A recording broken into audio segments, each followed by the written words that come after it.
Hi అండి. ఈరోజైతే మనం బెండకాయ కర్రీ ఎలా చేయాలో చూసేద్దామన్నమాట. దీనికోసం 2 టొమాటోస్ తీసుకొనేసి పేస్ట్ చేసుకోవాలి.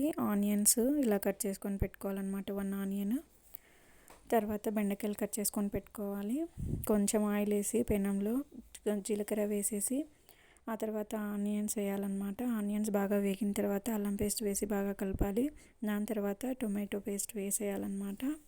ఇలా టొమాటో పేస్ట్ వేసిన తర్వాత బాగా కలుపుకోవాలి. నూనె పైకి తేలేంత వరకు ఉంచుకోవాలి. అంతలోపు బెండకాయలని వేయించుకుందాం అన్నమాట. దాంట్లోని జిగురంతా పోవాలన్నమాట. సో హై ఫ్లేమ్లో పెట్టేసి అలా బంక అంతా పోయేలాగా వేయించుకోవాలి. దాని తర్వాత ఇలా వేయించుకునేసి ఇప్పుడైతే మనము టొమాటో చూడండి ఆయిల్ ఎంత పైకి వచ్చేసింది. ఇప్పుడు సాల్ట్, కారము, ధనియాల పొడి అయితే వేసేస్తున్నాం అన్నమాట. అవి వేసేసుకొని బాగా కలిపేయాలి.